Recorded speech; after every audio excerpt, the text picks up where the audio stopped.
চট্টগ্রামের আনোয়ারা উপজেলায় খুরুস্কুল বন্ধু পরিষদ একতা সংগঠনের উদ্যোগে দ্বিতীয়বারের মতো অলিম্পিক ফুটবল টুর্নামেন্টের উদ্বোধন অনুষ্ঠিত হয়েছে।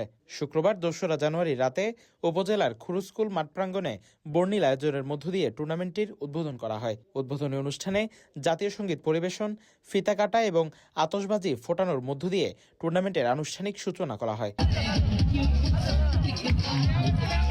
উদ্বোধনী ম্যাচে মুখোমুখি হয় গাজী শাহ ফুটবল একাদশ এবং বটতলী মোল্লাপাড়া ফুটবল একাদশ। প্রতিদ্বন্দ্বিতাপূর্ণ এ খেলায় ১-০ গোলে জয়লাভ করে গাজী শাহ ফুটবল একাদশ।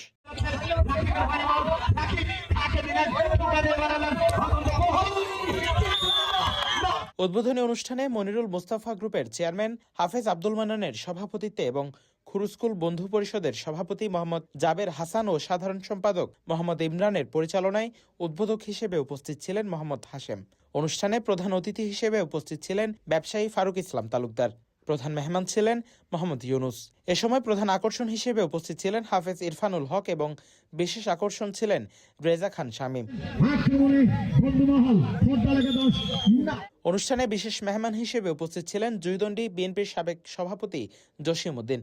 এছাড়াও অনুষ্ঠানে উপস্থিত ছিলেন শাহফাজ মিয়া, মোহাম্মদ সবুর, মোহাম্মদ আবুল মান্নান সহ অনেকেই। স্থানীয় ক্রীড়াপ্রেমী দর্শকদের উপস্থিতিতে পুরো আয়োজন প্রাণবন্ত হয়ে ওঠে। আয়োজকরা জানান, এই টুর্নামেন্টের মাধ্যমে তরুণদের খেলাধুলার প্রতি আগ্রহ বাড়ানোর পাশাপাশি সামাজিক সম্প্রীতি জোরদার হবে।